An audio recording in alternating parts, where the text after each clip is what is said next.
views expressed on this program are those of the hosts, guests, and callers, and are not necessarily those of this station, its management, or other advertisers.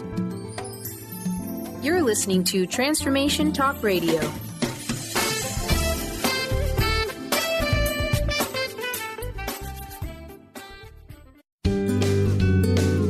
You are listening to the Psychic Professors Show, The Voices of Spirit Radio, with international medium and spirit artist Dr. Susan Barnes. This hit call-in show will answer any questions you have about spiritual communication through on-air readings and spirit artistry. Get ready to receive breakthrough wisdom to enliven and enlighten your life. To say this show is educational is an understatement. Dr. Susan is the medium through which spirit communication occurs and fills the canvas of your life.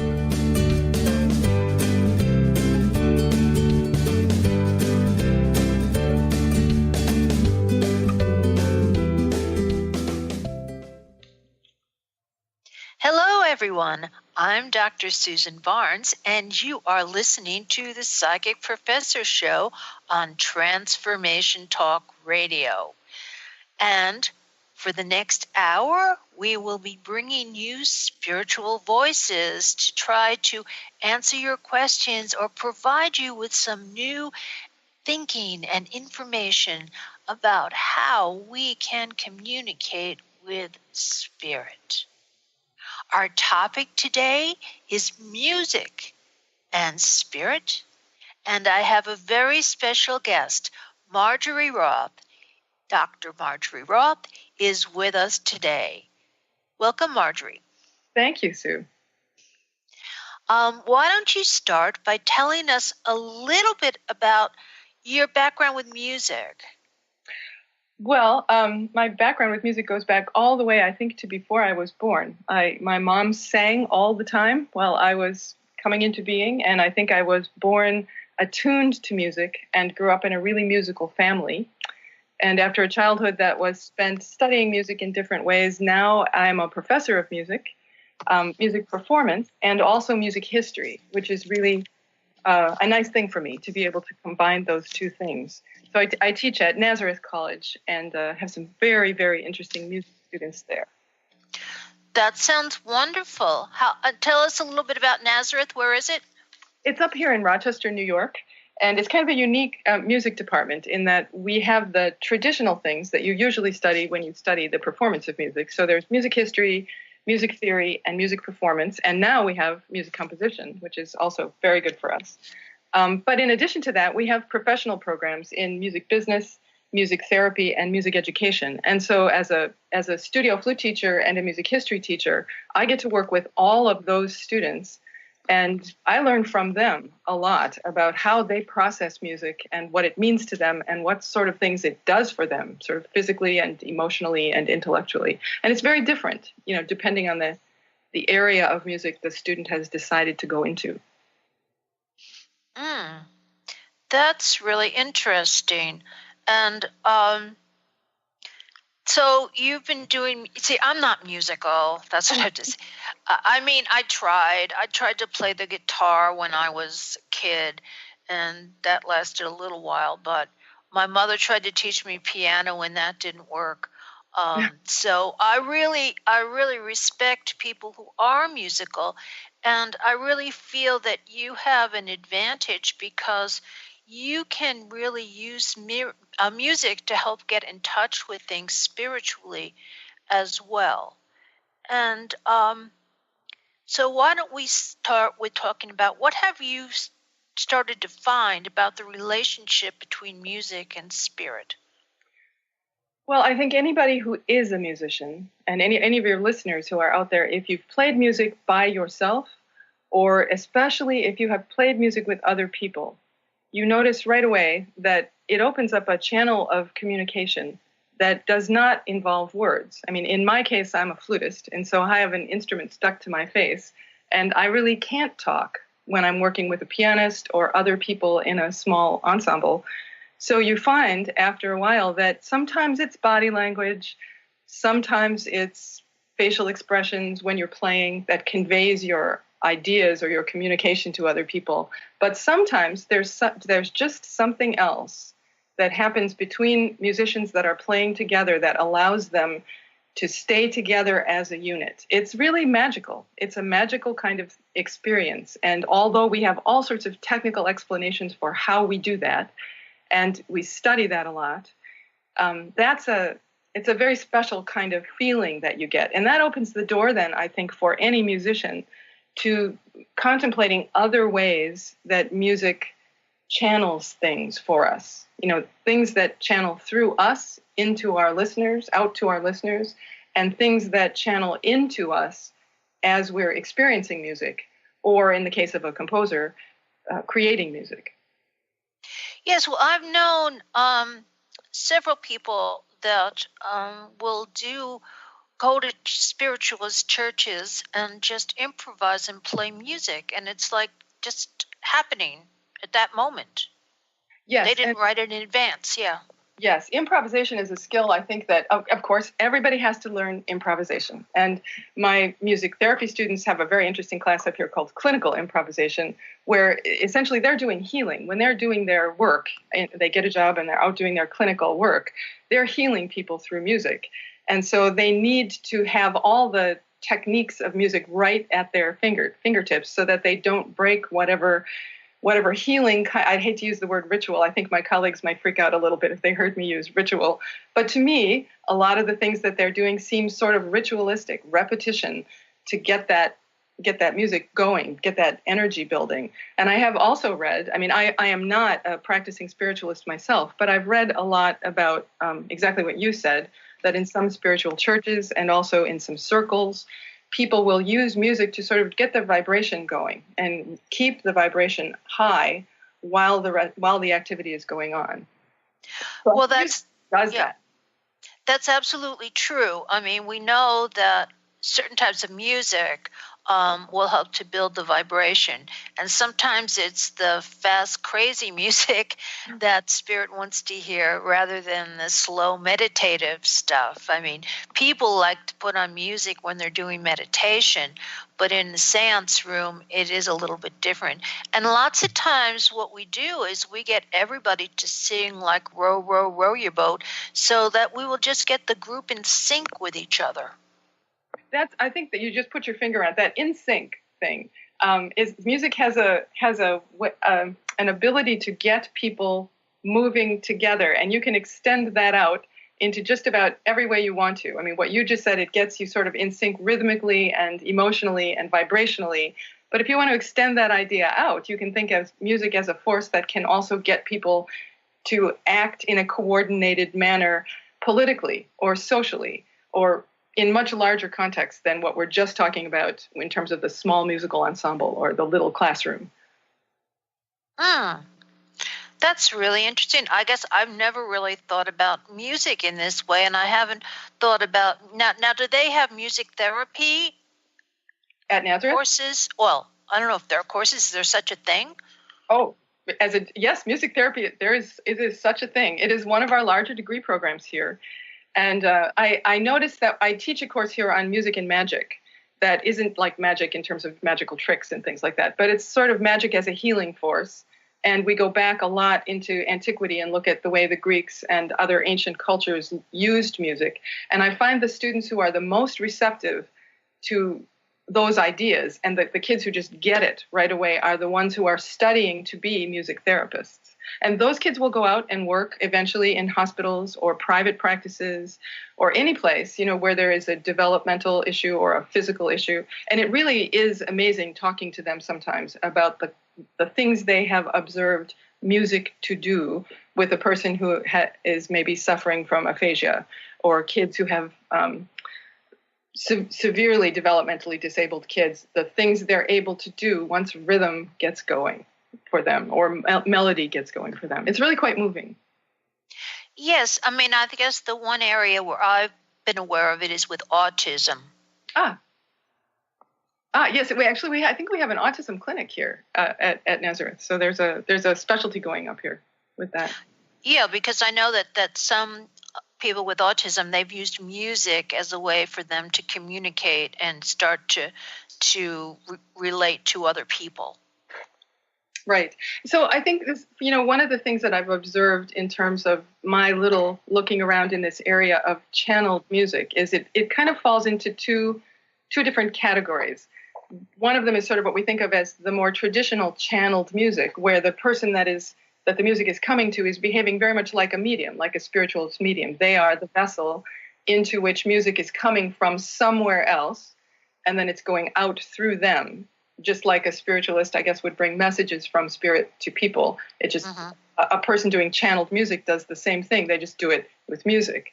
And then you can sort of reverse that process and think of music as a channel. So music is a channel to bring us to a slightly higher level, to bring us back to a kind of higher spiritual music or music of the spheres. And I kind of started getting into this idea when I was reading a little bit of Edgar Cayce just lately. And he had fascinating things to say about this. Well, you know what? I think I'd like to talk to you a little more about the difference between the channeled music and using the music to get you into higher vibration. Okay. However, we're about to go on a break. Okay. So we'll be back. You're listening to the Psychic Professor Show with Dr. Susan Barnes on Transformation Talk Radio. Be back soon.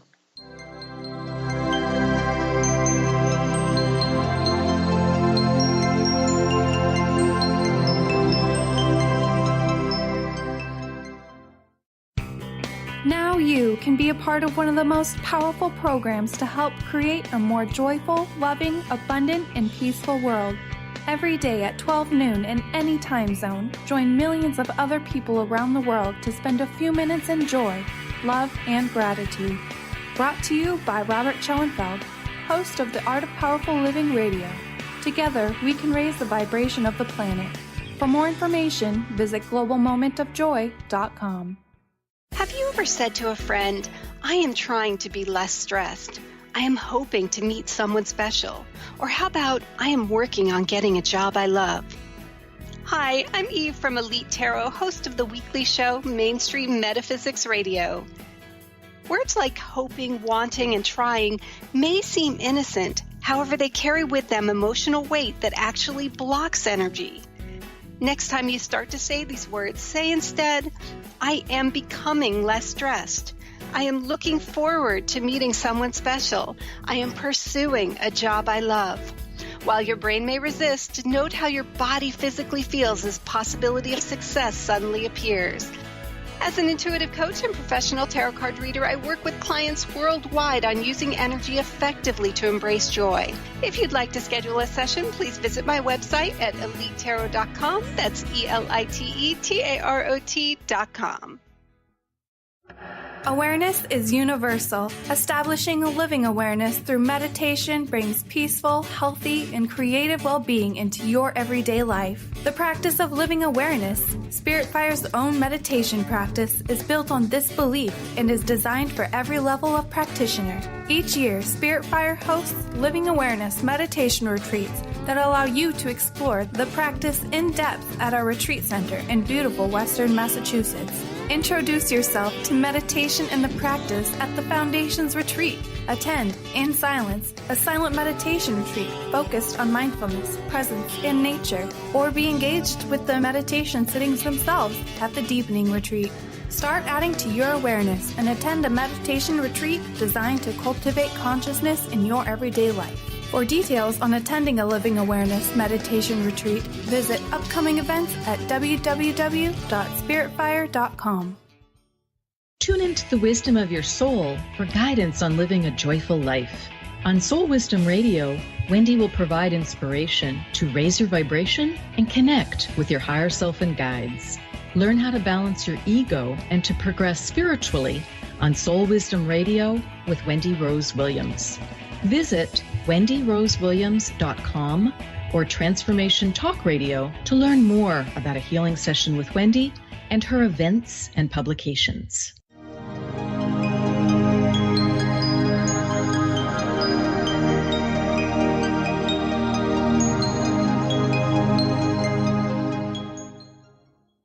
And we're back on the Psychic Professor Show with Dr. Susan Barnes.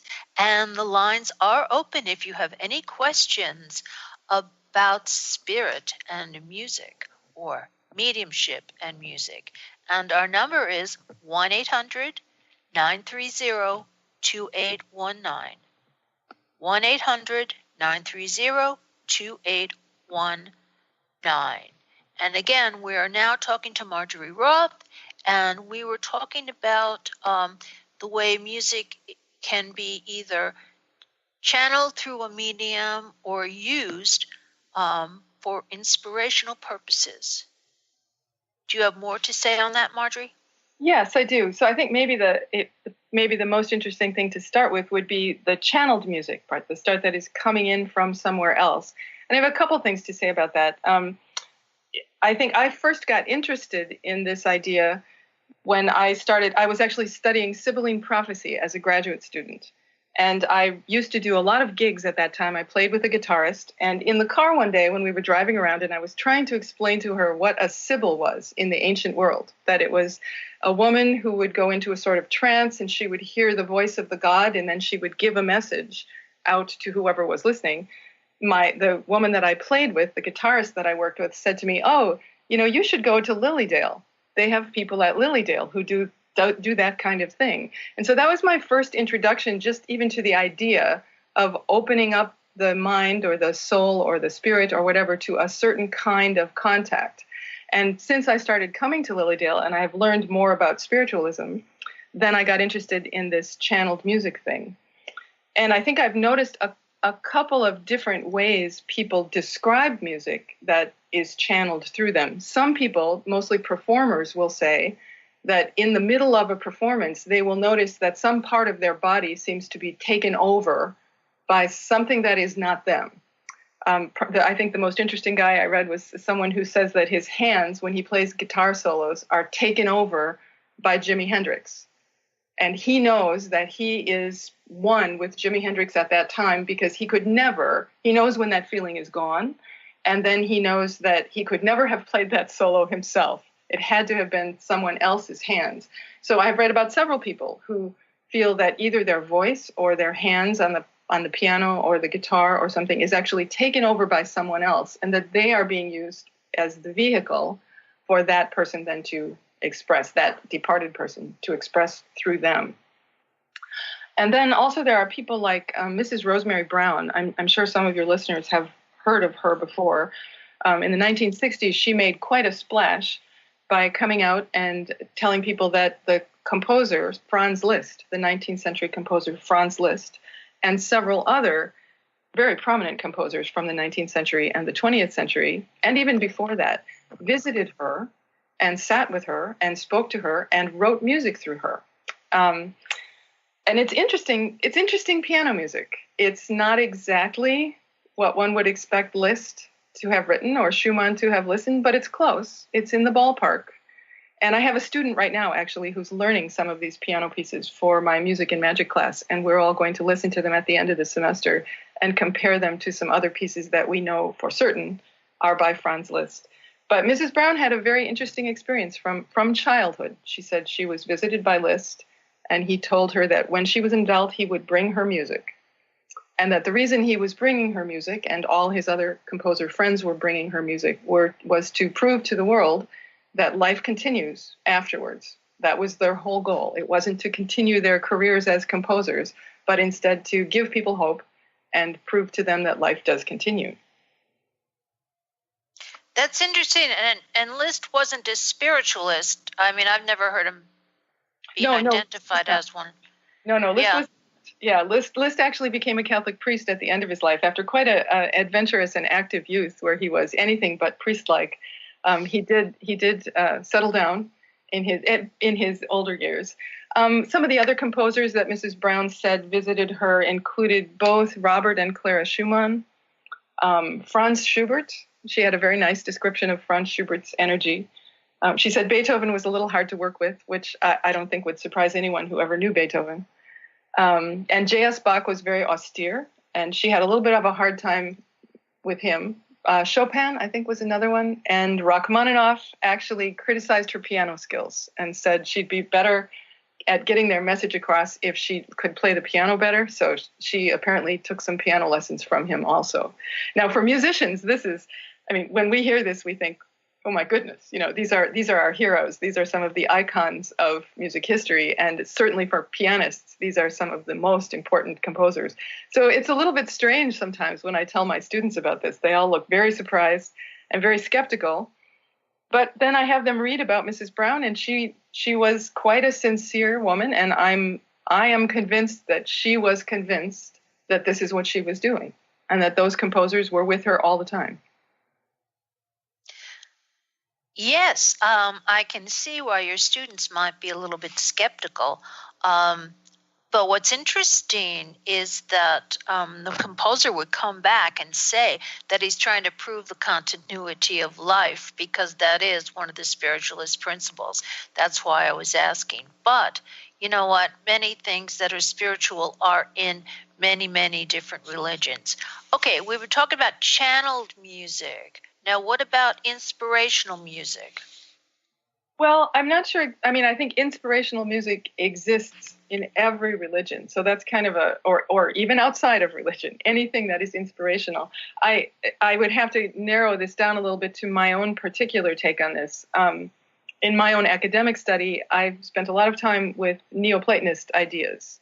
And my understanding of inspirational anything is a sound or a smell or a taste or anything that we do down here in our material form that creates in the soul a memory of something that we remembered, that the soul remembered when it existed at a different level, on a different plane.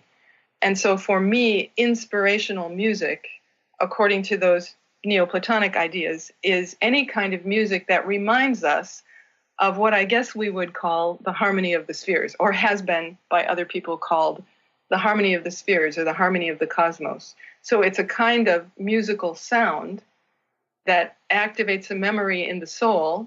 And even though our human bodies can't go back up to those higher spheres, our souls can go up there. So they sort of follow the music back, and we are in some way comforted by that. Even though we're stuck down here in our bodies, but our soul remembers that original memory, goes back there, and that is a comforting thing for us, or a spiritually uplifting thing for us. Okay, now there's many different types of music that people do find inspirational. Let me ask you, are there any recordings of these channeled music things? I mean, I have, we were lucky, we did have a pianist come and play a little bit of Rosemary Brown's work this summer at Lilydale. But are there recordings of it? Where can people find it? That was charming. I think there are some recordings online. If you get on YouTube, really, there are some recordings there, and there's a very interesting video on Rosemary Brown. And in that video, you'll hear her playing a little bit of the music, and you'll hear other people playing some of the music. Some of the pieces that she wrote were actually too difficult for her, that she wrote down, I should say, that she copied down at the instruction of the other composers, were a little hard for her to play. So you can hear recordings of other people playing them. I did find a few other things outside of Mrs. Brown. There's a very interesting young woman named Susan Elsa, and she believes very much that she has a spiritual connection with Michael Jackson. And she wrote a composition called One Love 777. And she claims that this was composed directly into the microphone. So no pen, no paper. In 5 minutes, it just came to her. She sang and recorded it right there, and it was released. Came to her on her birthday, and for her, it was clearly a gift from Michael to her, and that, I believe, has been recorded. And there's another interesting gentleman. Let's see if I can find him. His name is Paul Armitage, and he channels music from the constellation Andromeda. That's what he believes, that his music is coming in from a constellation with a specifically healing and purifying intention for human beings. And the whole goal of that music is to make a closer alignment of the soul with the beyond. So there's lots of different ways you can do this. I mean, spiritual music that is designed to lift you up, spiritual music that is designed to heal you, spiritual music that is a gift from someone to someone else specifically. It all seems quite personal.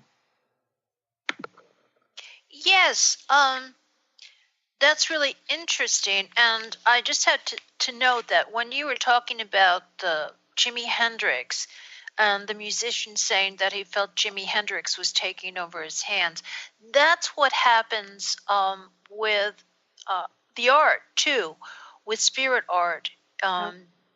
Yeah, they come through and people feel like their hands moving, but they're not doing it. So it's really interesting that the two are very similar. Now, I guess the question would be, one of the questions that I was asked this summer was, can people play music if they're influenced by spirit, but not play it when they're not? Oh, say it one more time. Can people, all right, is it possible for someone to play the piano under the influence of spirit, but not be able to play in their normal life? Well, what a question. I think, well, Mrs. Brown certainly could play the piano under the influence of spirit, play it well. And the fellow who believes he channels Jimi Hendrix definitely could play it well. And they both reported that when spirit was not inhabiting their hands, they did not play that well at all.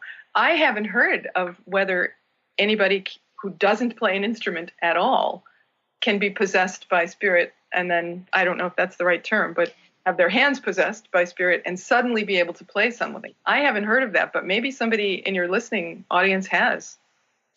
Yes, and that's a good reminder that the lines are open.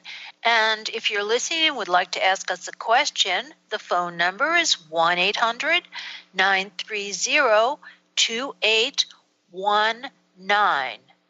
And we're ready to take calls if you want to call in.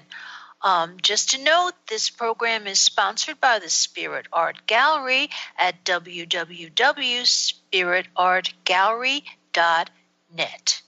And we're about to go on to another break, and we'll be back in a few more minutes with music and spirit.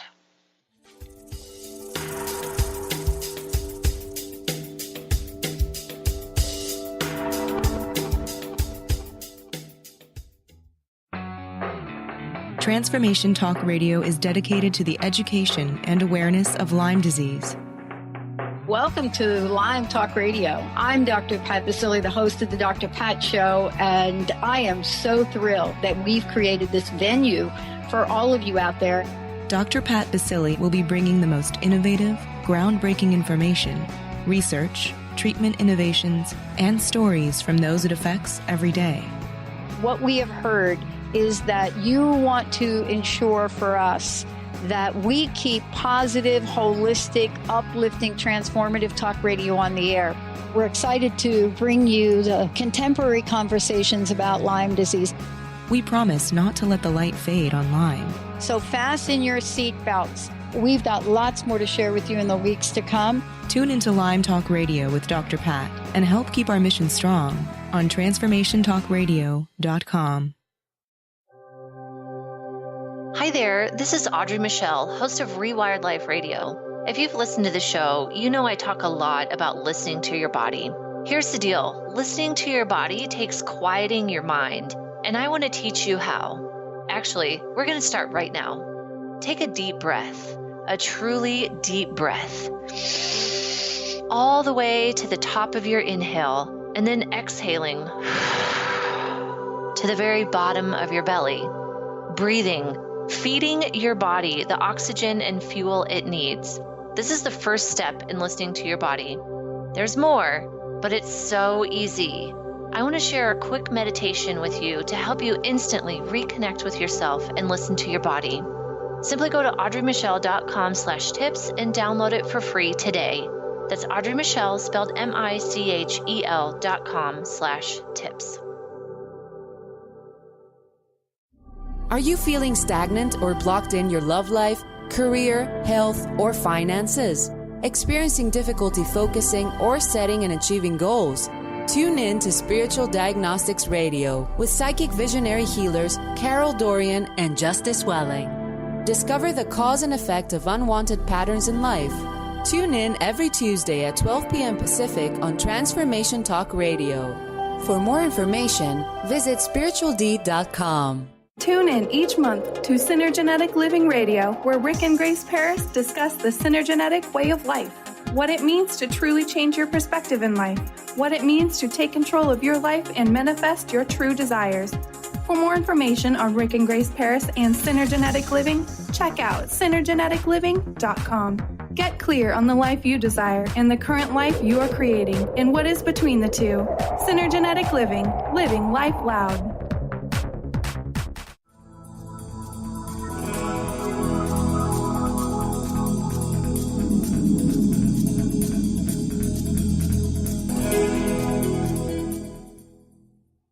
And we're back on the Psychic Professor Show with Dr. Susan Barnes, and our lines are open, so if you'd like to ask us a question about music and spirit, the number is 1-800-930-2819. And my guest is Marjorie Roth, and we've been having a very interesting discussion about whether or not someone can play music under the influence. It's not possession, it's influence of spirit, versus when they're not. Marjorie? Yes, and I think this reminds me of some things, actually, that almost everything reminds me of work I do with my students, and also my own experience. I know as a musician, I don't perform a lot, but occasionally I do, and occasionally I give recitals. I have in the past, and every once in a while, I've had the experience of completely losing myself and playing way better than I thought I ever could have played. And the way I say that to myself when I get off stage is to say, wow, I really managed somehow to get out of my own way, to sort of step out of myself and feel open to something else. Now, I would never say that in my own experience I could honestly say that I felt that I was under the influence of something I could identify, but I did at least notice a difference in the quality of my being when I was out of my own way. And I've noticed that many mediums that I've heard say that the very first thing you have to do is sort of step aside so that something else can come to the fore. And I hear that a lot in musician friends of mine, performers and composers. I have a very good composer friend here at work who says the same thing. He said, I just move out of the way, I set myself aside, and then I just listen. And the music comes in. So I guess my question to you, Sue, would be those of us who really we are not spiritualists, or we've never had a very clear experience of something else coming in to us that we could identify as other. How does that sound to you, to someone who has had this kind of experience? Is it just that we're not listening, or we're unaware of what may be happening to us, or are we just not having that kind of experience? No, I think that what a lot of it has to do is that a lot of people just don't know the terminology and the philosophy of spiritualism. Because what you're saying to me basically is that when you do get out of the way, which is what the medium has to do, the medium gets out of the way, and that allows the spirit to come through. And in this case, you get out of the way, the spirit can come through and bring you the music. So it's like with me, when I get out of the way, I hear a voice telling me things, and usually I just repeat it. And so that's what they're doing, the same thing. They're hearing the music, and then I'm sure they're writing it down or making a notation of it. So it's a very similar process as mediumship. Yes. Go ahead.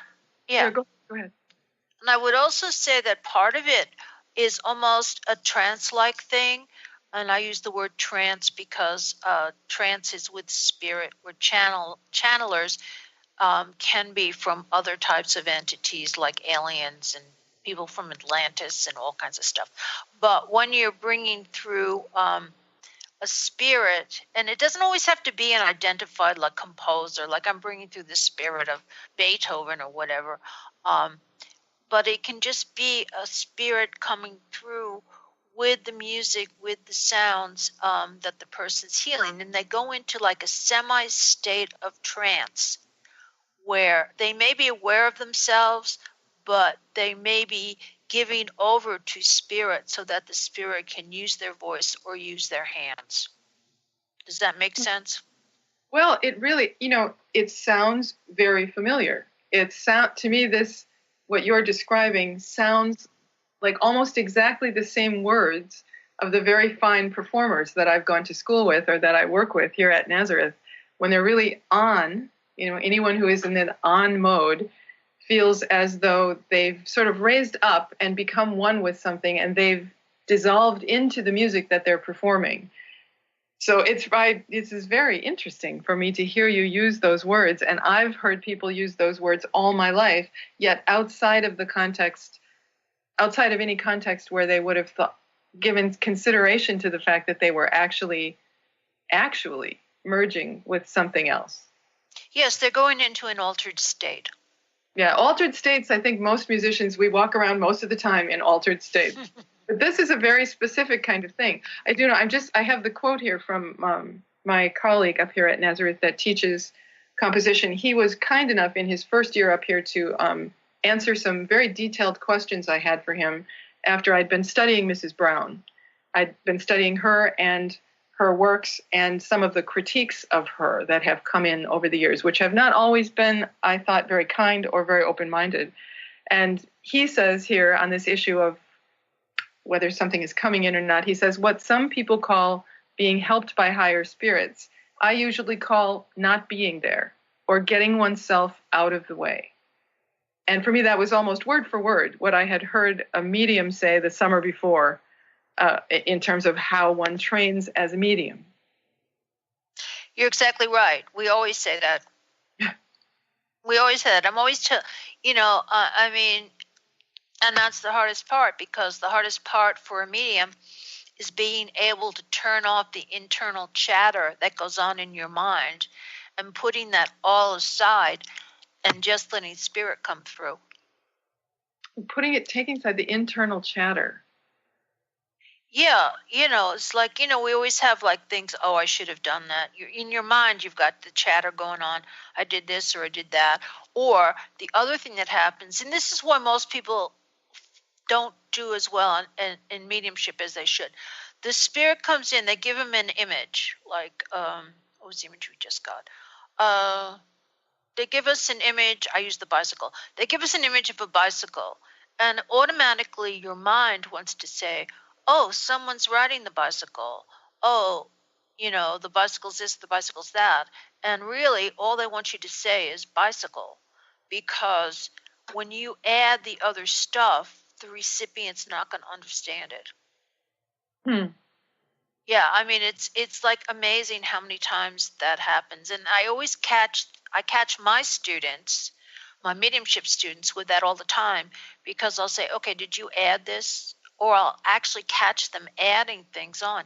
And you can't, but I know our minds want to make stories, but we can't go there. We just have to open up and let the information flow from the spirit. Now, it might be a little easier to let music flow.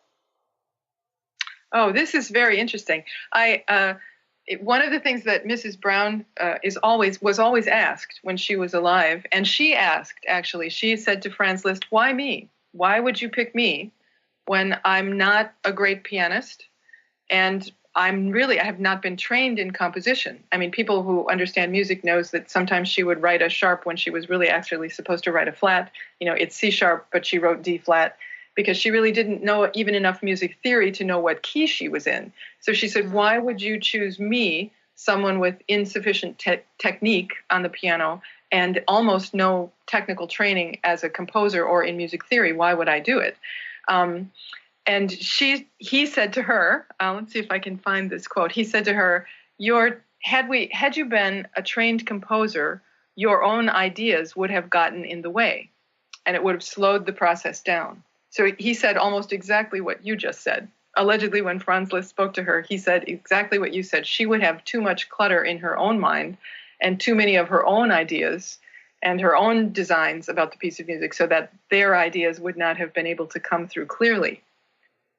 And that was one of the questions that I asked my composer friend, of course, because he has had a lot of training and a lot of experience, and yet he says the same thing. You know, his idea is you must clear the mind and let the music come in. And his idea here is, he says, it's tricky sometimes to listen in stillness. The part that writes wants to analyze, rhythm, time, key signatures, etc., and analysis gets in the way. So it must be kept to a bare minimum, just enough so that a memory is created while listening in stillness, and then the magic can be brought back from the adventure. So his response to that seems to be that when he creates music, I am not saying that he is channeling, and he would never say that he was channeling. He says that he's listening. And when he's in that state of listening, he feels that he needs to keep that clutter, the clutter of his training, out of the way a little bit, so that he can then just remember that melody and then use his technique to get it down, to get it written down. Which is, I think, it's very different from Mrs. Brown in terms of the way they describe it. But for me, the outsider, it sounds remarkably the same. Well, I think there are some similarities. I think, the way we would explain it as mediums is we would say that spirit works with everybody differently. So the way they worked with Mrs. Brown would be different than the way they work with your composer friend. But it's still a very similar type of process, because once you start thinking about things on a linear logical level, you kill it. It's gone. It's gone. You can't recover it. So it has to be really letting ourselves get out of the way. And we're about to take another break. And when we come back, we're going to continue talking to Marjorie Roth about spirit and music. If you'd like to call and ask a question, the number's 1-800-930-2819. Back in a moment.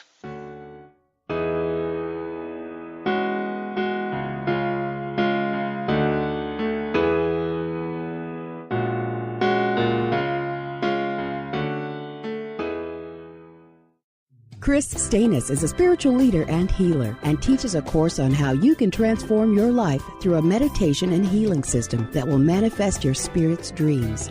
She manifested the Women of Wisdom Conference, the Women of Wisdom book, and this radio show. And she can show you how to change your life too. Are you ready?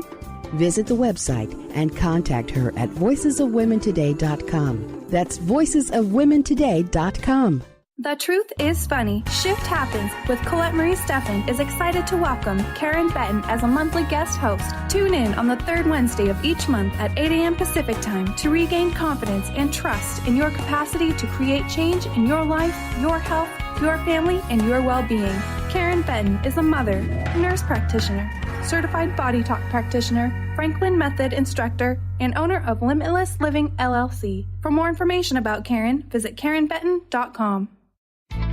Amber Teal, founder of The Healthy Edge, is bringing you the hit show Healthy Edge Radio, living with power, passion, and purpose. Amber provides the support and tools necessary for you to finally release the weight and emotions that are hidden beneath the weight. Tune in each month on Transformation Talk Radio. For more information on how you can take the next step with Amber, visit getthehealthyedge.com.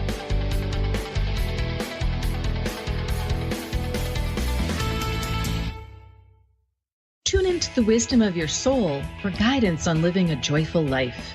On Soul Wisdom Radio, Wendy will provide inspiration to raise your vibration and connect with your higher self and guides.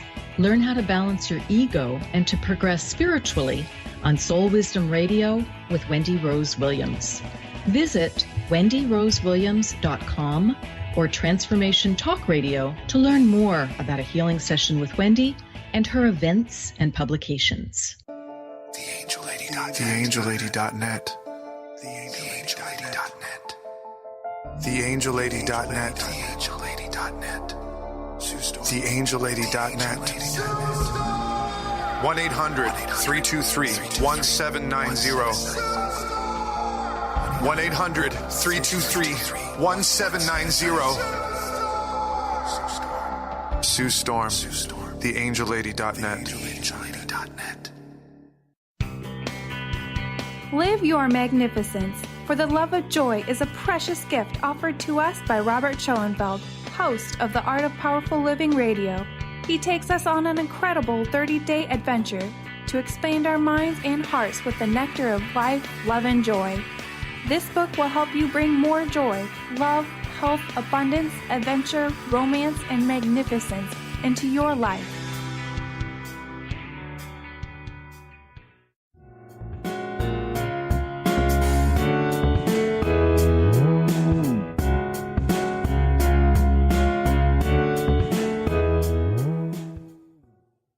And we're back on the Psychic Professor Show with Dr. Susan Barnes on Transformation Talk Radio. And we are having a conversation with Dr. Marjorie Roth from Nazareth College. And we're talking about music and spirit. Now, how do you introduce some of these ideas or apply it to your students?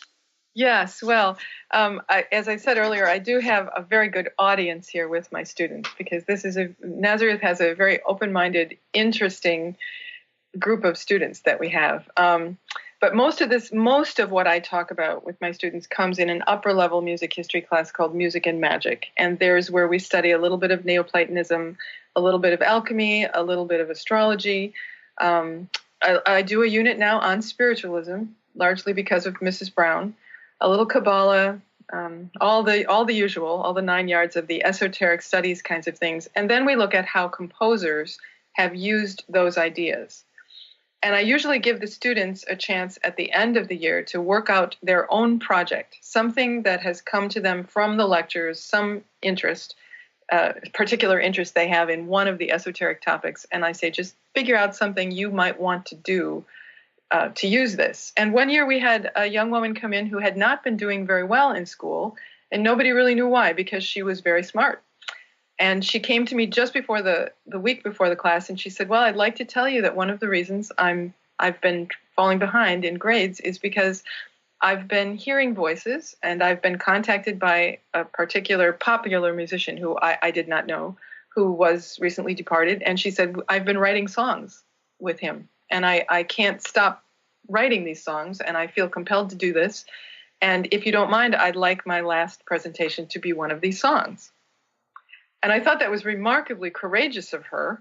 And I wasn't really sure how the students would take it, but it created a lovely atmosphere in the room. She told them the story. She told them that her family had a history of spiritualism that she didn't know about until this started to happen to her. And finally her mom said, oh yes, you're not the first in our family.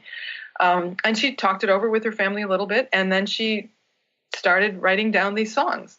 And apparently for her, it was quite healing.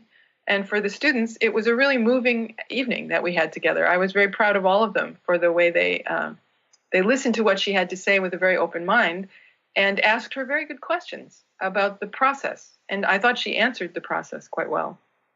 So that's just one of the things I can think about. But I also do notice with my music therapy students, I wonder sometimes what it is they're doing. When they show me how they work in clinic or they do things like they do in clinic, to me, it seems remarkably like what we've been talking about here. And now, there's one question. Oops, I'm sorry. There's one question you didn't answer, though. How was the girls' music? It was good, actually. It was very good. And it was that kind of music, so she wasn't the greatest singer, she wasn't the greatest guitarist, but that's kind of not the point. That music came from a place that really reached all the other students in the class and me also. And I think as musicians, we have all probably had the experience of hearing a technically flawless performance that leaves you absolutely cold. And that gives you the idea that music is not coming from this place where we all as musicians would like to be, where we feel that we're communicating with something else. And so this young lady's performance was, I would say, rough around the edges, but definitely from that internal place, which is where we all want music to come from. Wonderful, wonderful. So now continue. What else do you do with the students? You were talking about the therapy students?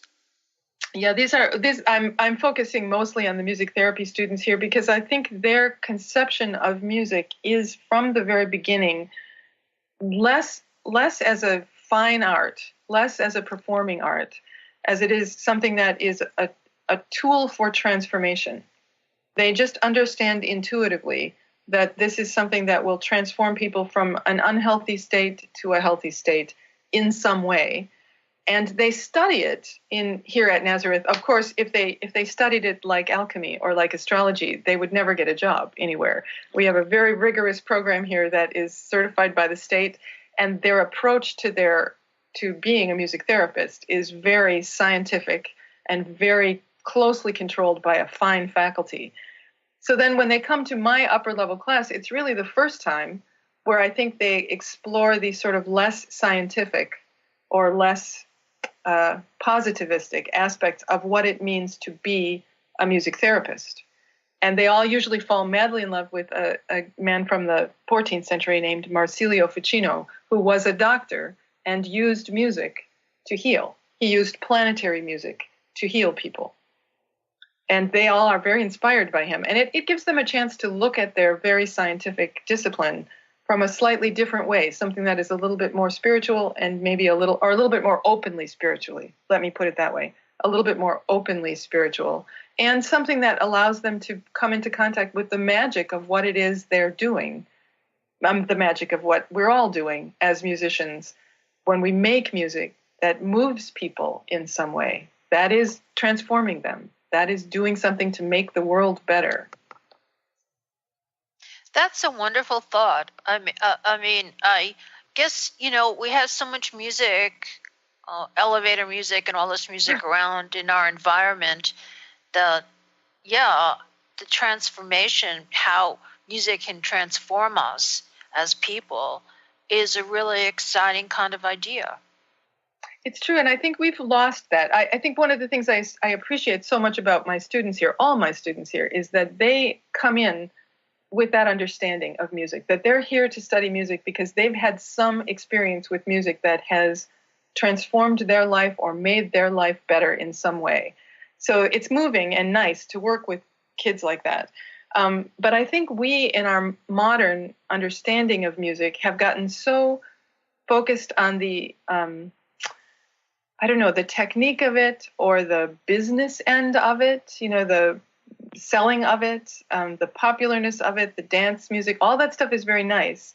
But I'm an early music person, and my very favorite composer, really, from the early music period is an opera composer who created opera specifically as a way of making human beings better human beings. He didn't have in mind terrific singing and a wonderful orchestra and stuff. When Claudio Monteverdi first wrote Orfeo, his goal in that opera was to make us go through a cathartic experience musically with that character and come out the other end having been transformed in the same way that he was. So Monteverdi had in his mind that opera was medicine first and music second, sort of social medicine first and music second. And we've lost that a little bit, I think, now. We're very focused on music as terrific performance. And I'm all for terrific performance as long as we don't forget that other side of it that allows people to maybe perform less well, but still do something that is really moving for other people and for themselves.